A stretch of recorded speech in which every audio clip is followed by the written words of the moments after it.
Following the rules, the Vice President was furnished copies of the complaints.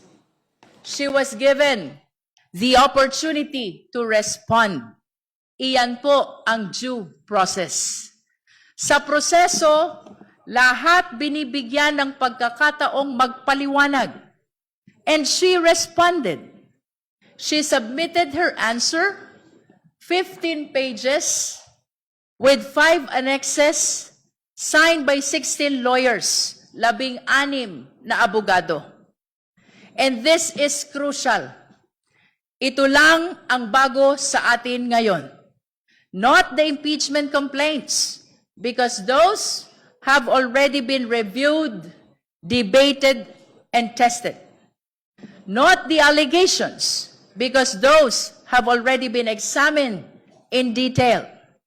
Ang reklamo laban sa Vice Presidente na pagdaanan na. Ang sagot ng Vice Presidente, iyan ang bago.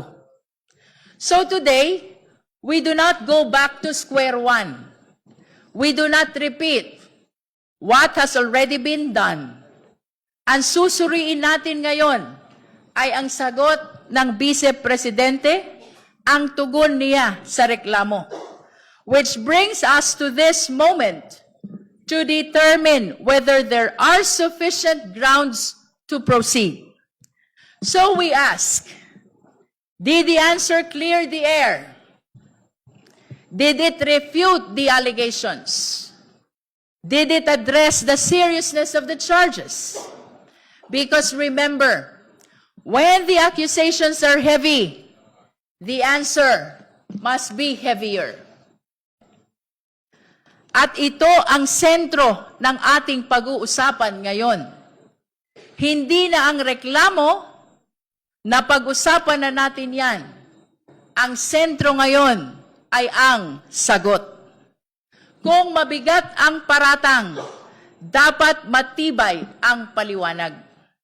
So we focus, esteemed colleagues, on the answer, on its clarity, on its sufficiency. At higit sa lahat, kung ito ba ay diretsyong sumagot sa mga paratang, not evasion, not generalities, kundi malinaw at direktang pagsagot sa bawat aligasyon. And at the end of the day, we return to the question, now that the answer is before us, do we still have sufficient grounds to proceed?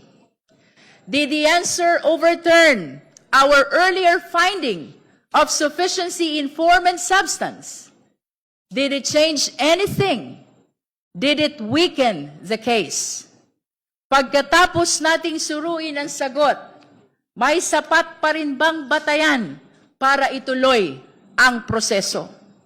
Because if there is, then we move forward.